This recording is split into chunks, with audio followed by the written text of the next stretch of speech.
പിതാവിൻ്റെയും പുത്രൻ്റെയും പരിശുദ്ധാത്മാവിൻ്റെയും നാമത്തിൽ ആമേൻ.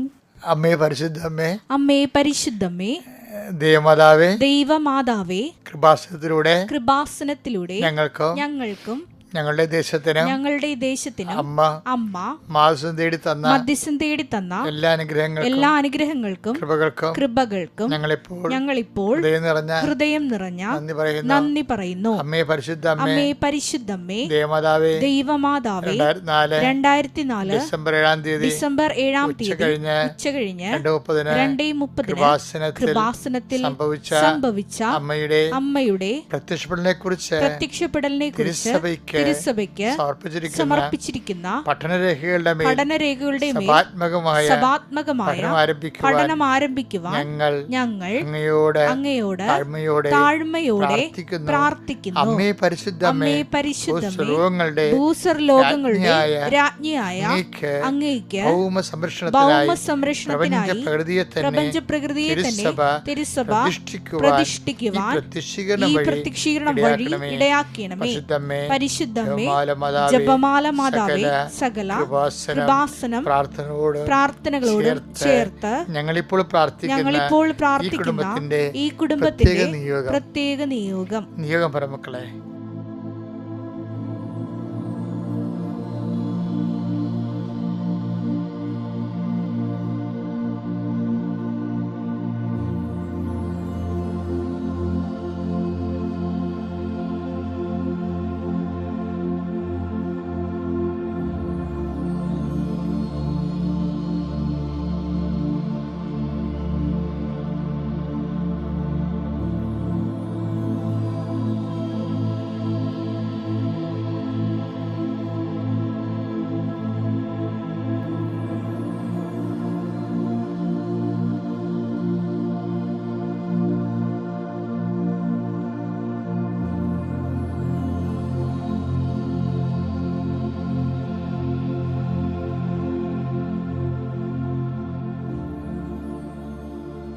അമ്മയുടെ പ്രത്യക്ഷീകരണത്തിന്റെ ഈ അനുഗ്രഹവേളയിൽ ഞങ്ങൾക്ക് സാധിച്ചു തരുവാൻ കനിയണമേ. ആമേൻ. വിശ്വാസ പ്രമാണം. സർവശക്തനായ പിതാവും ആകാശത്തിന്റെയും ഭൂമിയുടെയും സൃഷ്ടാവുമായ ദൈവത്തിൽ ഞാൻ വിശ്വസിക്കുന്നു. അവിടുത്തെ ഏകപുത്രനും ഞങ്ങളുടെ കർത്താവുമായ ഈശോമിശിഹായിലും ഞാൻ വിശ്വസിക്കുന്നു. ഈ പുത്രൻ പരിശുദ്ധാത്മാവിനാൽ ഗർഭസ്ഥനായി കന്യകാമറിയത്തിൽ നിന്ന് പിറന്ന് പൊന്തിയോസ് പീലാത്തോസിന്റെ കാലത്ത് പീഡകൾ സഹിച്ച് കുരിശിൽ തറയ്ക്കപ്പെട്ട് മരിച്ച് അടക്കപ്പെട്ട് പാതാളങ്ങളിൽ ഇറങ്ങി മരിച്ചവരുടെ ഇടയിൽ നിന്ന് 3-ാം നാൾ ഉയർത്ത് സ്വർഗത്തിലേക്ക് എഴുന്നള്ളി സർവശക്തിയുള്ള പിതാവായ ദൈവത്തിന്റെ വലതുഭാഗത്തിരിക്കുന്നു. അവിടെ നിന്ന് ജീവിക്കുന്നവരെയും മരിച്ചവരെയും വിധിക്കുവാൻ വരുമെന്നും ഞാൻ വിശ്വസിക്കുന്നു. പരിശുദ്ധാത്മാവിലും ഞാൻ വിശ്വസിക്കുന്നു. വിശുദ്ധ കത്തോലിക്കാ സഭയിലും പുണ്യവാന്മാരുടെ ഐക്യത്തിലും പാപങ്ങളുടെ മോചനത്തിലും ശരീരത്തിന്റെ ഉയർപ്പിലും നിത്യമായ ജീവിതത്തിലും ഞാൻ വിശ്വസിക്കുന്നു. ആമേൻ. സ്വർഗ്ഗസ്ഥനായ ഞങ്ങളുടെ പിതാവേ, അങ്ങയുടെ നാമം പൂജിതമാകണമേ. അങ്ങയുടെ രാജ്യം വരണമേ. അങ്ങയുടെ തിരുമനസ് സ്വർഗത്തിലെ പോലെ ഭൂമിയിലും ആകണമേ. അന്നു വേണ്ടുന്ന ആഹാരം ഇന്ന് ഞങ്ങൾക്ക് തരണമേ. ഞങ്ങളോട് തെറ്റ് ചെയ്യുന്നവരോട് ഞങ്ങൾ ക്ഷമിക്കുന്നത് പോലെ ഞങ്ങളുടെ തെറ്റുകൾ ഞങ്ങളോടും ക്ഷമിക്കണമേ. ഞങ്ങളെ പ്രലോഭനത്തിൽ ഉൾപ്പെടുത്തരുതേ, തിന്മയിൽ ഞങ്ങൾ രക്ഷിക്കണമേ. ആമേൻ. നന്മ നിറഞ്ഞ മറിയമേ, സ്വസ്തി. കർത്താവ് അങ്ങയുടെ കൂടെ സ്ത്രീകളിൽ അങ്ങ് അനുഗ്രഹിക്കപ്പെട്ടവളാകുന്നു. അങ്ങയുടെ ഉദരത്തിൻ ഫലമായി ഈശോ അനുഗ്രഹിക്കപ്പെട്ടവനാകുന്നു. പരിശുദ്ധ മറിയമേ, തമ്പുരാന്റെ അമ്മേ, പാപികളായ ഞങ്ങൾക്ക് വേണ്ടി ഇപ്പോഴും ഞങ്ങളുടെ മരണസമയത്തും തമ്പുരാനോട് അപേക്ഷിക്കണമേ. ആമേൻ. എൻ്റെ പ്രിയപ്പെട്ടവരെ, മാർച്ച് 22 ശനിയാഴ്ചയാണ്. കർത്താവിൻ്റെ സന്നിധിയിൽ നമ്മൾ നമ്മുടെ ജീവിതം തുടങ്ങുകയാണ്. കർത്താവെ, നിൻ്റെ വിശുദ്ധ പൗരോഹിത്യത്തെ മഹത്വപ്പെടുത്തണമേ. കർത്താവെ, സഭയിലുള്ള സാന്നിധ്യം പ്രകടമാക്കണമേ. കർത്താവെ, കൃപാസനത്താരെ ജീവനോടെ പ്രത്യക്ഷപ്പെട്ട പരിശുദ്ധ അമ്മയുടെ മാധ്യസ്ഥത്തിലെ കൃപാസനത്താരെ നടന്നിട്ടുള്ള 10,000-കണക്കിന് ആരാധന ശക്തിയാൽ ഇന്ന് ഈ ശനിയാഴ്ച മാർച്ച് മാസം 22-ാം തീയതി അങ്ങയുടെ നാമത്തെ പ്രാർത്ഥിക്കുകയും അങ്ങയുടെ നാമത്തെ ജീവിക്കാൻ പ്രഭാതം മുതൽ ഒരുങ്ങുകയും ചെയ്യുന്ന മക്കളുടെ മേലെ നിൻ്റെ ശുഭമാക്കപ്പെടുന്ന ദൈവകൃപയാൽ അനുഗ്രഹിക്കണമെന്ന് പ്രാർത്ഥിക്കുന്നു.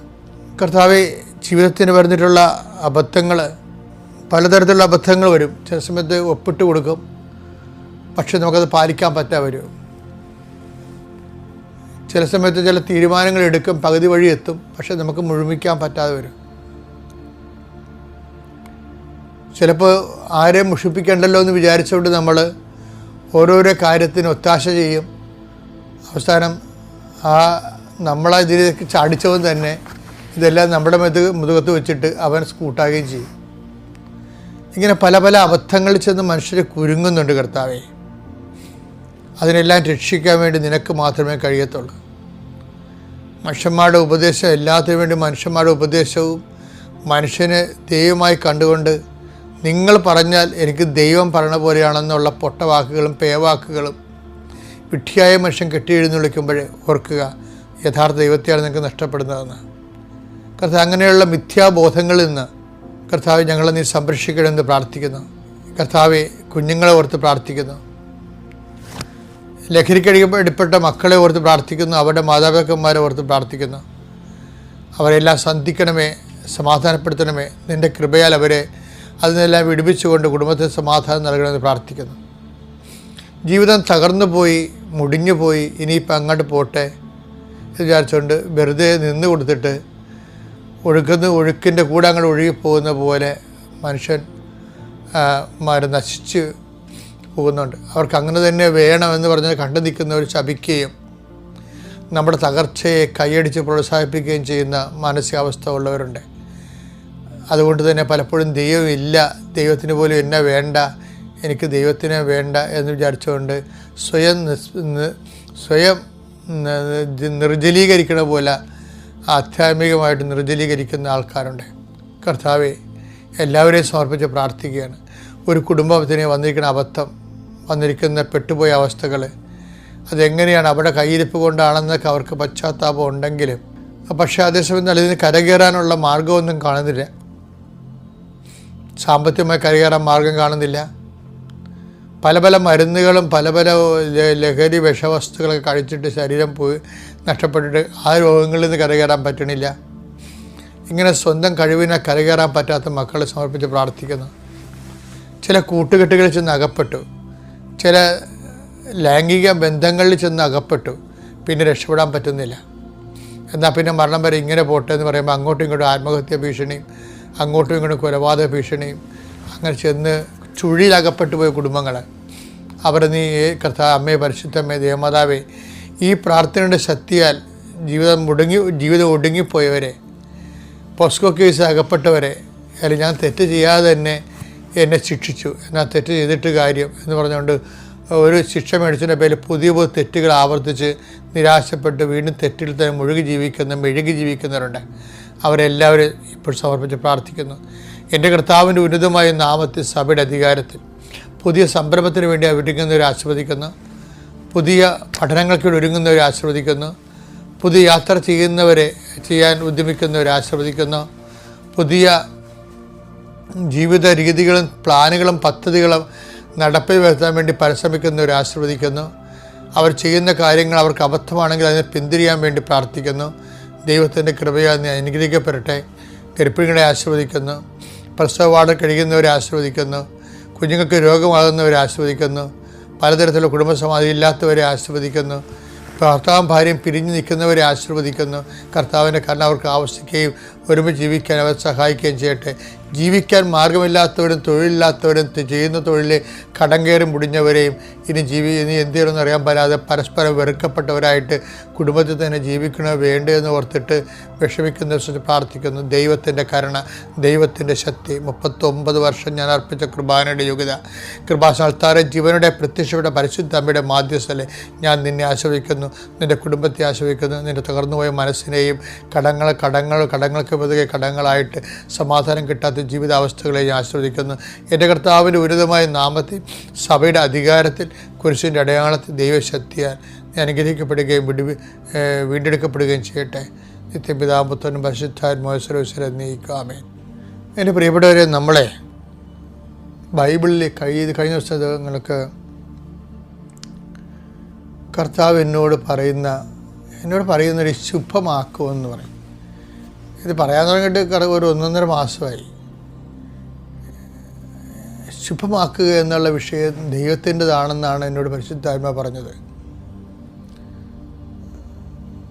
അപ്പം അതുകൊണ്ട് തന്നെ ഞാനിങ്ങനെ അന്വേഷിച്ചുകൊണ്ടിരിക്കുകയായിരുന്നു, എങ്ങനെയാണ് ശുഭമാക്കണത്. നമുക്ക് ഓരോ കാര്യങ്ങളൊക്കെ ചെയ്യാനേ പറ്റത്തുള്ളൂ. ഇപ്പം ഞാൻ പണ്ടൊരിക്കൽ നിങ്ങളോട് ഇതേ വേദി പറഞ്ഞിട്ടുണ്ട്. അതിൻ്റെ അടിസ്ഥാന വചനം 39:23. ജോസഫിനെ ഭരമേൽപ്പിച്ച ഒരു കാര്യത്തിലും കാരാഗൃഹ സൂക്ഷിപ്പുകാരൻ ഇടപെട്ടില്ല. കാരണം കർത്താവ് അവന്റെ കൂടെ ഉണ്ടായിരുന്നു. അവൻ ചെയ്തതൊക്കെയും കർത്താവ് ശുഭമാക്കുകയും ചെയ്തു. അതാണ് സംഭവം. കർത്താവ് കൂടെ ഉണ്ടാകുന്നത് കൊണ്ടാണ് ഈ ശുഭമാക്കൽ, ഭംഗിപ്പെടുത്തൽ എന്ന് പറയത്തില്ലേ, നമ്മൾ ഭംഗിപ്പെടുത്തൽ, ബ്യൂട്ടിഫിക്കേഷൻ വേറെ വിഷയമാണ്. ഇപ്പം നമുക്കൊരു വീട് കിട്ടി, ഒരു വീട് കണ്ട്, വീട് നമ്മളൊക്കെ കെട്ടി, വീടുണ്ടാക്കി.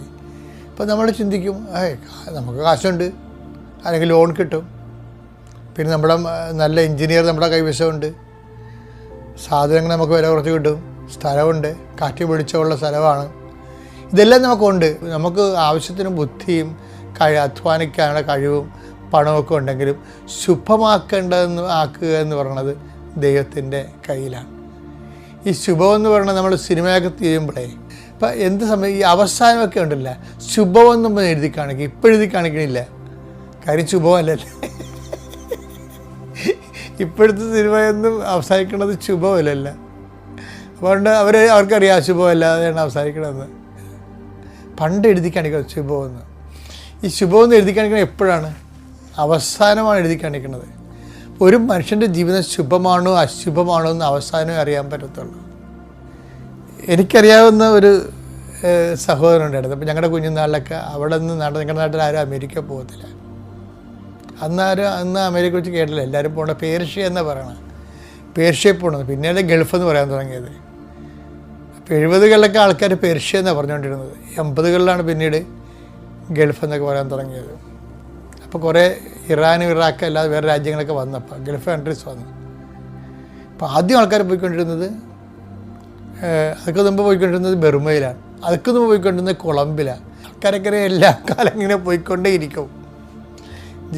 നമ്മുടെ നാട്ടിൽ നിന്ന് ജീവിക്കാൻ പറ്റാത്ത അവസ്ഥ ഇപ്പോൾ ഉണ്ടായതല്ല, പണ്ട് മുതലേ ഉള്ളതാണ്. ഓരോ മനുഷ്യർ പിന്നെ പുറത്തേക്ക് ഇങ്ങനെ പോകും. പക്ഷേ അവസാന കാലങ്ങളിൽ ഇപ്പം ഞാൻ ഈ പറഞ്ഞ ആൾ ആദ്യം നാട്ടിൽ നിന്ന് അമേരിക്ക പോയ ആളാണ്. അപ്പോൾ വളരെ നല്ല മിടുക്കൻ, അമേരിക്കക്കാരെ പോലെ തന്നെയാണ് നാട്ടിൽ വന്ന് ഇറങ്ങുന്നത്. അത്രയും നല്ല ചുവപ്പ് കളറും നല്ല ഭയങ്കരമായിട്ടുള്ള സ്മാർട്ട് ലുക്കിംഗ് ഒക്കെ ആയിട്ട് കുറേ കുഞ്ഞുങ്ങളും ഭാര്യയും ഭർത്താവൊക്കെ ആയിട്ട്. പക്ഷേ അവസാന കാലങ്ങളിൽ ഞാൻ അറിഞ്ഞത് അദ്ദേഹത്തിന് ആ നല്ല ഭാര്യ അദ്ദേഹത്തിന് ഇട്ടച്ചും പോയെന്ന് പറഞ്ഞു. പിന്നെ വേറൊരുത്തതിനെ കല്യാണം കഴിച്ചു, അവരും മരിച്ചു, ഇയാളും മരിച്ചു. നാട്ടിൽ നിന്ന് കൊണ്ടുപോയ സഹോദരങ്ങളും മരിച്ചു. എല്ലാം അശുഭമായി പോകണവരാണ്. അപ്പോൾ ഈ ശുഭമെന്ന് പറഞ്ഞാൽ നിസ്സാര കാര്യമല്ല, വലിയ കാര്യമാണ്. ശുഭം ആക്കുകയാണ് വേണ്ടത്, ശുഭമാകുകയല്ല, ദൈവമാക്കുകയാണ്. അതുകൊണ്ടാണ് ഈ വെളിപാടിൻ്റെ ഉൽപ്പത്തി പുസ്തകം പറയണത് 39:23 പറയുന്നത് എന്താണ്? അവൻ ചെയ്തതെല്ലാം അവിടുന്ന് ശുഭം ആക്കുകയും ചെയ്തു. അപ്പം ദൈവമാണ് ഇത് ചെയ്യേണ്ടത്, ആക്കണമെങ്കിൽ ശുഭമാക്കുകയാണ് ചെയ്യണത്. അപ്പം നമുക്ക് ചെയ്യാനേ പറ്റത്തുള്ളൂ. പഠിക്കാൻ പറ്റും, പക്ഷെ ശുഭമാക്കേണ്ടത് ദൈവമാണ്. നമുക്ക് കല്യാണം കഴിക്കാൻ പറ്റും, ശുഭമാക്കേണ്ടത് ദൈവമാണ്. നമുക്ക് കുഞ്ഞുങ്ങളുണ്ടാകും, ശുഭമാക്കേണ്ടത് ദൈവമാണ്. നമുക്ക് വീട് വെക്കാൻ പറ്റും, ശുഭമാക്കേണ്ടത് ദൈവമാണ്. അതാണ് ശുഭമാക്കുക എന്ന് പറയുന്നത്.